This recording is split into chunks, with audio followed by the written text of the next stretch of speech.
Dear students, today we are going to discuss a very important topic of optics, that is reflection. It is a very first important topic, reflection. Reflection क्या होता है और reflection की क्या significance है हमारी daily life में, इसको आज हम देखेंगे. ओके, रिफ्लेक्शन को आप ऐसे समझ सकते हैं कि रिफ्लेक्शन का जो जर्नल मतलब होता है वो है वापस आना, टकरा कर वापस आना, कोलिजन के बाद टकरा कर वापस आना या चमकना. ओके, तो ये हम ऑप्टिक्स में यूज करते हैं आमतौर से, और इसको आप मैकेनिक्स की एक एग्जाम्पल से समझ सकते हैं. सपोज आप सब लोग कभी ना कभी बॉल से खेलते होंगे, तो जब हम बॉल को दीवार पर पटकते हैं या फेंकते हैं तो दीवार पर वो जाकर टकराती है और टकराने के बाद अपना डायरेक्शन बदल देती है और वापस आती है. ठीक, तो बॉल के पास जो काइनेटिक एनर्जी होती है वो काइनेटिक एनर्जी जाकर वो दीवार को देती है और दीवार उसमें से कुछ हिस्से को कन्वर्ट कर देती है कोलिजन के बाद, किसमें?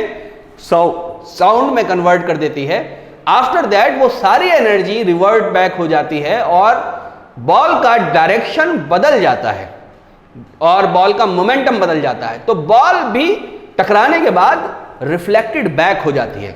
लाइक दिस, लाइट के साथ भी ऐसा ही होता है. जब लाइट रे किसी ऑब्जेक्ट से जाके टकराती है तो वो टकराने के बाद उसका कुछ पोर्शन वापस आता है. वो पोर्शन कितना ज्यादा वापस आएगा, इसके बाद जो है वो कुछ बातें होंगी जिसको अभी हम समझने वाले हैं. रिफ्लेक्शन कितनी तरह का होता है? There are two types of reflection. One, पहला रिफ्लेक्शन होता है irregular reflection. Irregular reflection. And second type of reflection is regular reflection. ठीक, इररेगुलर रिफ्लेक्शन क्या होता है? देखिए, अगर रिफ्लेक्शन ना होता, रिफ्लेक्शन का फिनोमेना नेचर के अंदर नहीं होता, तो हमें कोई भी चीज इस दुनिया के अंदर नजर नहीं आती. हमें जो चीजें नजर आती हैं वो इसीलिए नजर आती हैं कि उन पर किसी सोर्स से लाइट पड़ती है और वहां पर पड़ने के बाद रिफ्लेक्टेड बैक होती है. रिफ्लेक्टेड बैक हुई हुई लाइट जब हमारी आंख में आएगी तो हमें वो ऑब्जेक्ट नजर आएगा. ठीक, लाइक हम इस ऑब्जेक्ट को देखते हैं, इस पर लाइट पड़ती है, इस पर लाइट पड़ने के बाद टकराकर हमारी आंख में आती है.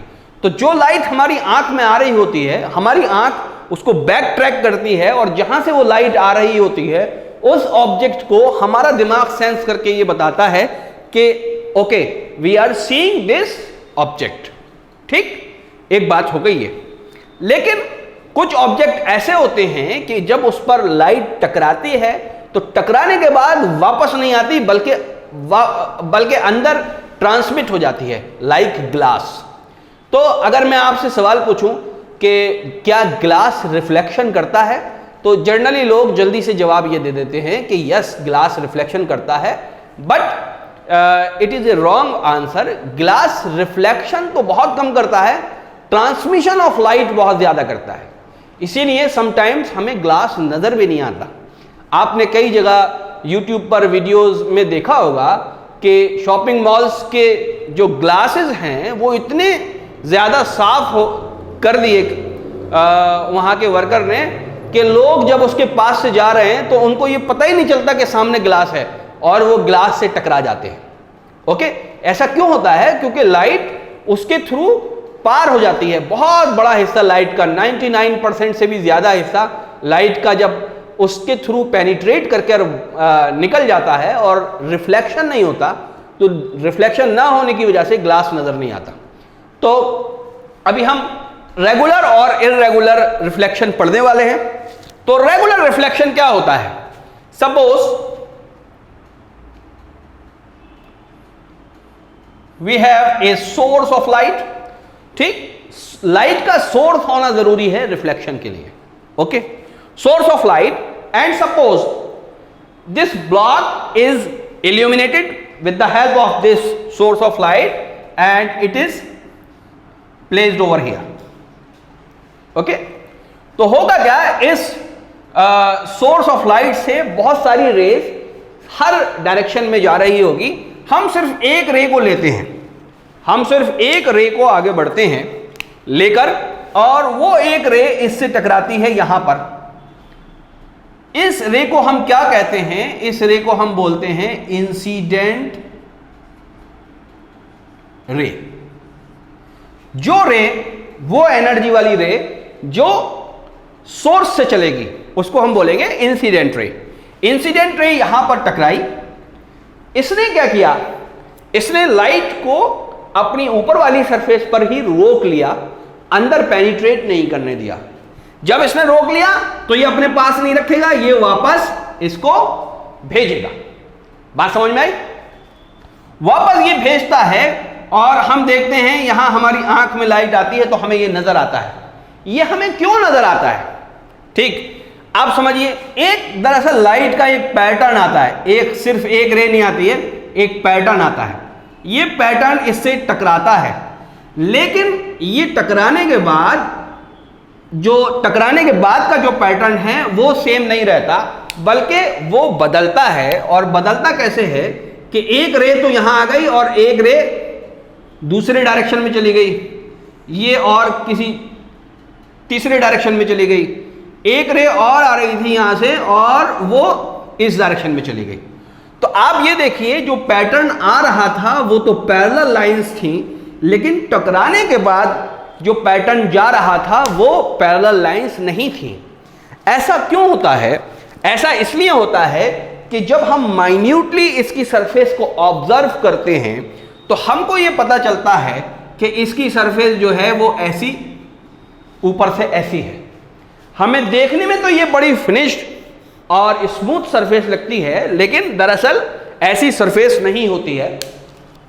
जब इसके ऊपर रे ऑफ लाइट आती है तो एक ऐसा पैटर्न आ रहा है, सपोज ऐसा पैटर्न आ रहा है, ठीक।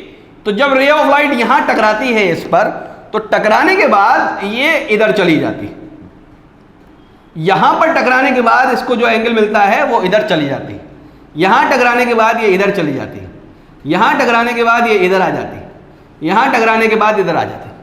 तो जो पैरेलल लाइंस आ रही थी लाइट की, वो टकराने के बाद अलग अलग डायरेक्शन में चली जाती हैं, और उसकी वजह यह है कि सरफेस स्मूथ सरफेस नहीं है।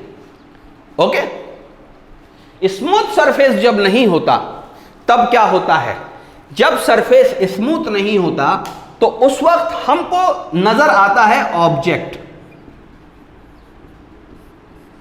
ये क्या चीज है? This is object. जब सरफेस स्मूथ नहीं होगी तब भी रिफ्लेक्शन होगा, और उस रिफ्लेक्शन के बाद हमें ऑब्जेक्ट जिस पर लाइट पड़ रही है वो नजर आएगा। And this kind of reflection is known as irregular reflection.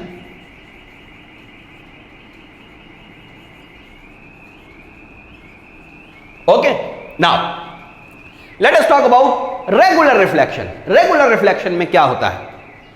Regular reflection के अंदर हम फिर एक सोर्स बनाते हैं, suppose this is a source of light. Regular reflection के लिए मैं कैसा ऑब्जेक्ट लूंगा? मैं ऑब्जेक्ट लूंगा बिल्कुल स्मूथ। स्मूथ ऑब्जेक्ट कैसा होगा? स्मूथ ऑब्जेक्ट के लिए मैं ये मिरर लूंगा, ठीक। मिरर कैसे बनता है? मिरर ग्लास से बनता है। ग्लास के साथ एक मेटेलिक ऑक्साइड या मेटल की पॉलिश इसके पीछे की तरफ की जाती है, ऊपर की तरफ ग्लास रहता है, ठीक। आप देख रहे हैं ऊपर की तरफ। तो ये जो सरफेस होती है बहुत ज्यादा स्मूथ होती है। ओके, तो मैं यहां पर एक ग्लास बना देता हूं।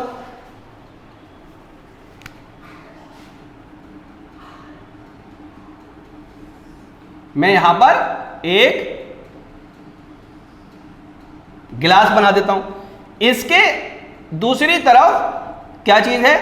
पॉलिश्ड है। ओके, पॉलिश्ड सरफेस है। इधर स्मूथ सरफेस है, इधर पॉलिश्ड सरफेस है।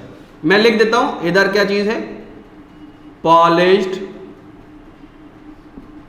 सरफेस। ये क्या चीज है? It is a source of light. Okay, now अब क्या होता है, इससे एक रे चलेगी या एक पैटर्न चलेगा,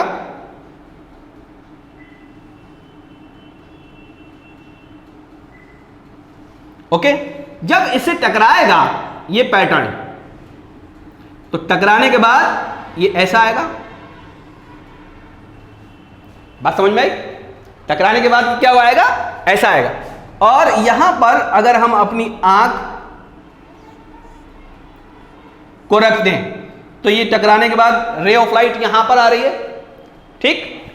अब ध्यान से समझ लीजिए, ये दो रेज जो आती हैं, रेज तो बहुत सारी आ रही हैं, ये दो रेज जो आती हैं, इन दोनों रेज को हमारी आई बैक ट्रैक करती है। क्या करती है? बैक ट्रैक करती है।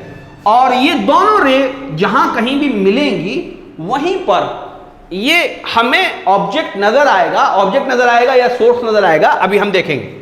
तो बैक ट्रैक करने का मतलब क्या होता है कि इन दोनों रेज को ऐसे आप पीछे ले जाएंगे, तो जहां ये दोनों रेज मिलेंगी वहां आपको क्या नजर आएगा? वहां आपको सोर्स की इमेज नजर आएगी। क्या नजर आएगी? सोर्स की इमेज नजर आएगी। This is image of source. इस वाले केस में आपको डायरेक्ट ऑब्जेक्ट नजर आ रहा था, यहां पर ये ऑब्जेक्ट है और ऑब्जेक्ट हमने बहुत स्मूथ सरफेस ले रखी है। स्मूथ सरफेस जब हम ले लेते हैं उस वक्त हमको ये ऑब्जेक्ट नजर नहीं आता, बल्कि ऑब्जेक्ट के अंदर सोर्स की इमेज नजर आती है, ठीक। ऐसा क्यों होता है? ऐसा इसलिए होता है क्योंकि सोर्स से जितनी भी पैरेलल लाइंस आ रही हैं वो टकराने के बाद भी पैरेलल ही रहती हैं। बात समझ में? इनका जो पैटर्न है आफ्टर द रिफ्लेक्शन बदलता नहीं है, क्योंकि इनका रिफ्लेक्शन के बाद पैटर्न बदलता नहीं है, इसीलिए हमें इमेज किसकी नजर आती है? सोर्स की इमेज नजर आती है, ठीक। तो these are two kind of reflection and this is known as regular reflection.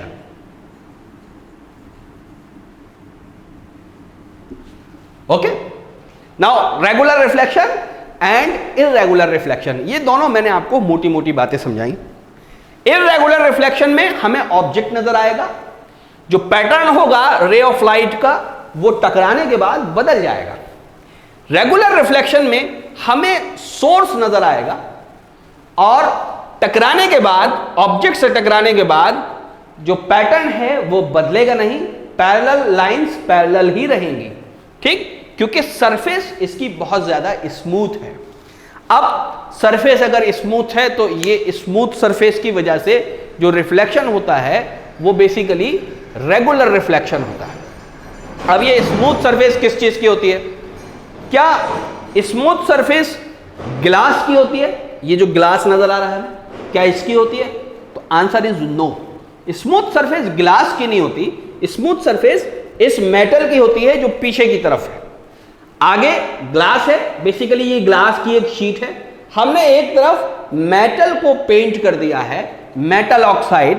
Usually ये मेटल जो यूज होता है, यहां जो मेटल यूज होता है ये आमतौर से एल्यूमिनियम होता है, ठीक। For all practical purposes we can have aluminium oxide paint just on the one surface of a glass.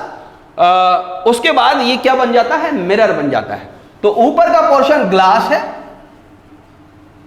और इधर का पोर्शन पॉलिश है, ये पूरा का पूरा मिलके क्या बन जाता है? मिरर बन जाता है,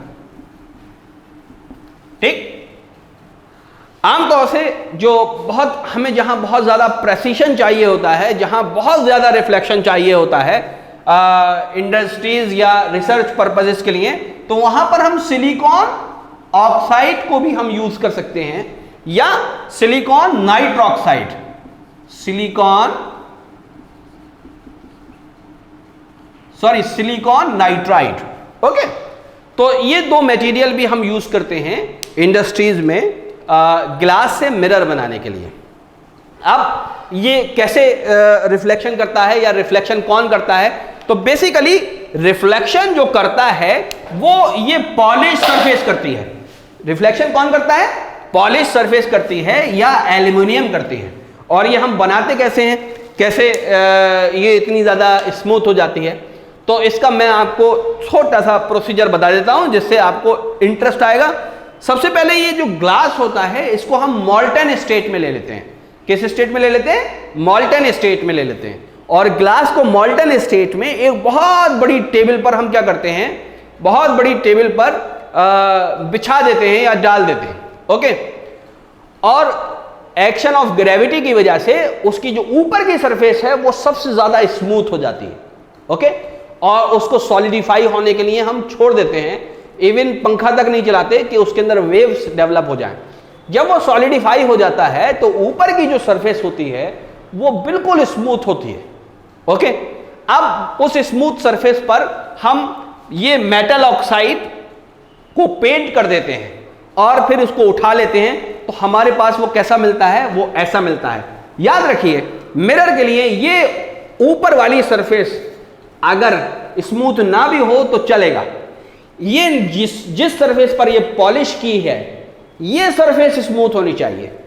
तो रिफ्लेक्शन कौन करता है? रिफ्लेक्शन बेसिकली मेटल ऑक्साइड करती है या मेटल करती है। ग्लास के अंदर लाइट जाती है और पेनिट्रेट कर जाती है, और कहां तक जाती है? जब तक उसको मेटल नजर नहीं आ रहा, मेटल नहीं मिल जाता।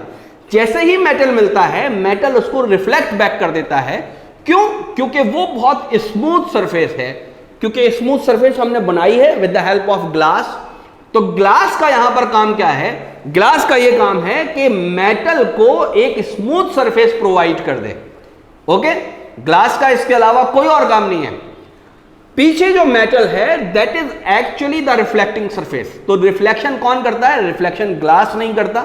मिरर के अंदर रिफ्लेक्शन मेटल ऑक्साइड करती है। ओके, तो ये बात मैंने आपको समझाई जिससे आपको थोड़ा सा इंटरेस्ट आएगा। ओके, ये अब इसके बारे में अब हम रिफ्लेक्शन और लॉज ऑफ रिफ्लेक्शन को समझने की कोशिश करते हैं। इसके लिए मैं थोड़ा सा ये आपका मिटा देता हूं।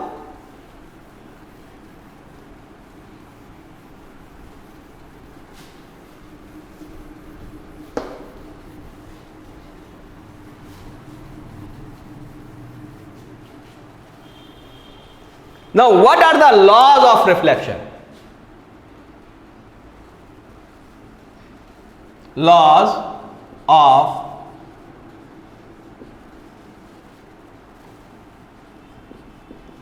रिफ्लेक्शन। रिफ्लेक्शन के लॉज क्या होते हैं? ओके, तो इसके लिए हम एक स्मूथ सरफेस बना लेते हैं, और हम सरफेस अब कैसे ऐसी बनाते हैं। Suppose this is the smooth surface, और उसके लिए हम फॉर एग्जांपल प्लेन मिरर ले लेते हैं। ठीक है, हमने क्या लिया है? प्लेन मिरर को लिया। फिर इसके ऊपर हम एक इंसिडेंट रे बनाते हैं। एक रे है वो ऐसे आई और यहां टकराई। टकराने के बाद ये एक दूसरी डायरेक्शन में चली जाएगी। ये रिफ्लेक्शन है। जिस पॉइंट पर ये टकराई है इसको पॉइंट ऑफ इंसिडेंस या पॉइंट ऑफ रिफ्लेक्शन कहते हैं। ओके, इनके हम नाम लिख लेते हैं।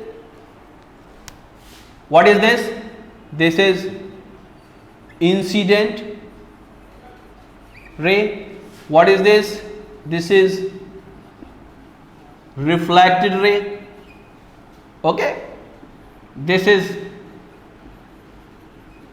प्लेन सरफेस और रिफ्लेक्टिंग सरफेस।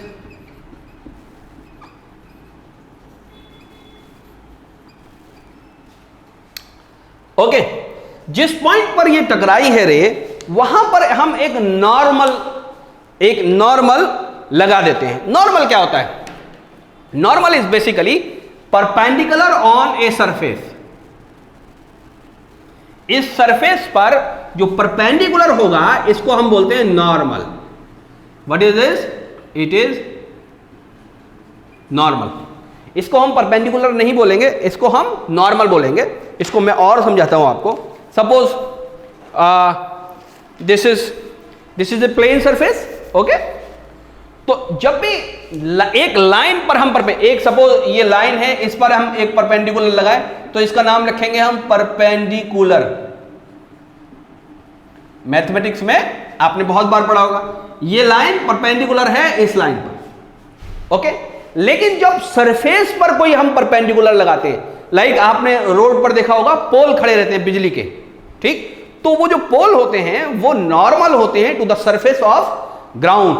तो अगर जैसे ये सरफेस है, इस पर ये पेन ऐसा हम सीधा खड़ा कर दें तो इस पेन को बोलेंगे this is perpendicular on this surface.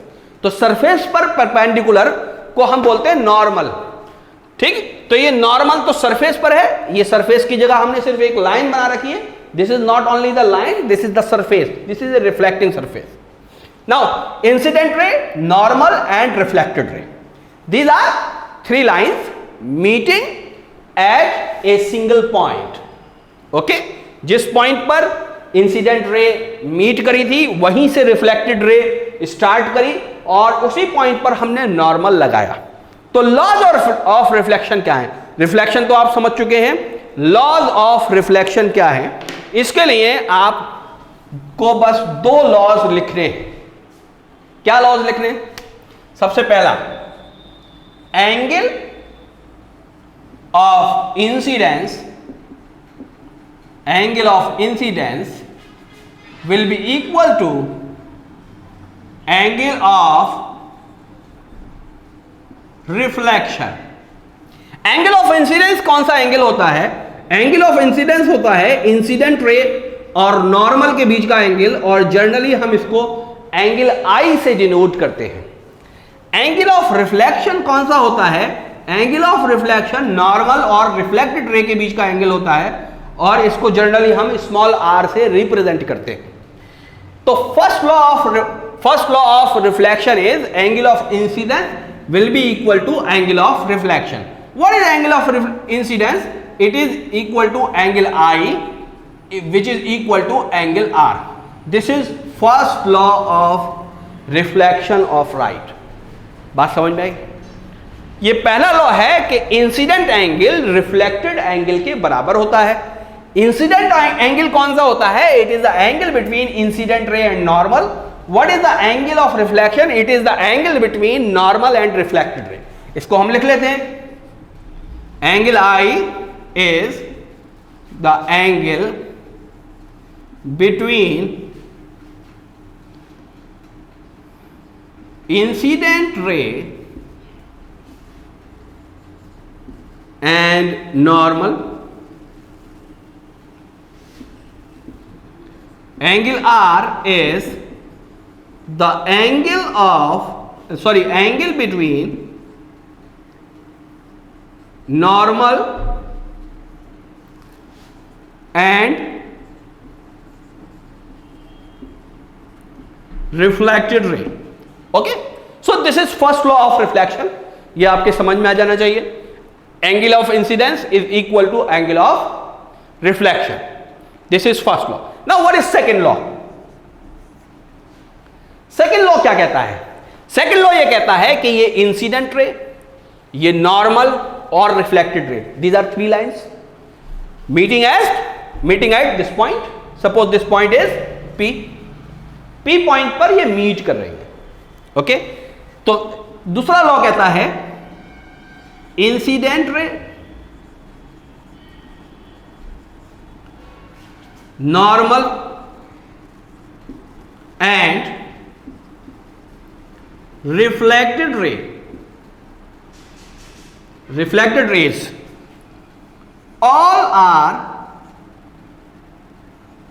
in the same plane। ये तीनों की तीनों सेम प्लेन में होती हैं। बात समझ में आई? इंसिडेंट रे, ये वाली रे, नॉर्मल और रिफ्लेक्टेड रे, ये तीनों की तीनों सेम प्लेन में होती हैं। अब प्लेन क्या होता है ये आपको समझना, ध्यान से समझिए। सपोज एक लाइन ड्रॉ करते हैं। सपोज मैं यहां पर ड्रॉ करता हूं। Suppose this is a line, okay. ये स्पेस में कहीं भी हो सकती है, क्योंकि लाइन जो रे ऑफ लाइट है वही तो बेसिकली लाइन है, तो वो तो स्पेस में होगी और किसी भी एंगल पर हो सकती है, किसी भी डायरेक्शन में हो सकती है, ओके। तो एक सपोज इस पेन से ही हम समझाने की कोशिश करें। Suppose this pen is a ray of light, या ये एक लाइन है जो स्पेस में है किसी भी डायरेक्शन में। Suppose this is the direction, तो इसका प्लेन कौन सा होगा? तो ध्यान से समझिए, इसका प्लेन वो होगा जिस पर इसके सारे पॉइंट्स होंगे। इसके सारे पॉइंट्स उस प्लेन पर होने चाहिए। तो देखिए, इस प्लेन को मैं ऐसे इससे जोड़ देता हूं, तो सारे पॉइंट्स आ गए इसी प्लेन पर। तो this is the plane of this line. लेकिन एक लाइन के बहुत सारे प्लेन हो सकते हैं। देखिए, इसको ऐसे जोड़ा तो भी आ गए और इसको ऐसे जोड़ा तो भी आ गए। तो यानी इसके ये मैं घुमा रहा हूं, देखिए ये घुमा रहा हूं, मैं कितना भी घुमा लूं, अगर इस लाइन को मैं प्लेन से नहीं हटाता, वो सारे इसके प्लेन हैं। तो एक लाइन के कितने प्लेन हो सकते हैं? इनफाइनाइट प्लेन हो सकते हैं। अब बात करते हैं दो लाइंस की। अगर लाइंस दो हो तो कितने प्लेन हो सकते हैं? अगर लाइन दो हो तो अब फॉर एग्जांपल ये these are two lines having at an angle meeting at this point. ये दोनों इस पॉइंट पर मीट कर रही हैं और दोनों के बीच में कुछ एंगल है। तो इन दोनों का कोई कॉमन प्लेन होगा क्या? यस होगा। कैसे होगा? कि इन दोनों के जो इनफाइनाइट प्लेन है उनमें से एक प्लेन ये वाला, जिस प्लेन के ऊपर ये दोनों लाइन बन जाती हैं, वो प्लेन, जिस प्लेन के ऊपर ये दोनों लाइन बन जाती हैं, वो प्लेन इन दोनों का कॉमन प्लेन होगा। तो दो लाइन का सिर्फ एक ही प्लेन हो सकता है। एक लाइन का इनफाइनाइट प्लेन हो सकते हैं, दो लाइन का एक ही कॉमन प्लेन हो सकता है। Now there are three lines, incident ray, normal and reflected ray. तो लॉज ऑफ रिफ्लेक्शन में जो दूसरा लॉ है वो ये है, ये तीनों सेम प्लेन में होनी चाहिए। ये तीनों कैसी प्लेन में होनी चाहिए? सेम प्लेन में। अब ध्यान से समझिएगा, एक रे ये है और दूसरी रे ये है। ये दोनों क्या सेम प्लेन में है? यस। मैंने इन दोनों को बोर्ड से लगा के रखा है and board is a plane, okay. तो ये दोनों सेम प्लेन में हो गई। नाउ अगर ये नॉर्मल को मैं अगर ऐसे ले लूं, देखिए ये ऐसे है ये, तो क्या ये भी इसी प्लेन में है? नहीं, ये इस प्लेन में नहीं है।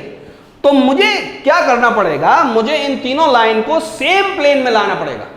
ये तीनों लाइन को सेम प्लेन में मैं कैसे ला सकता हूं? जैसे ये रिफ्लेक्टेड रे और ये पेन मेरा नॉर्मल और ये आपका ब्लू पेन इंसिडेंट रे। तो अब ये तीनों सेम प्लेन में है। यस, ये तीनों सेम प्लेन में है। क्यों?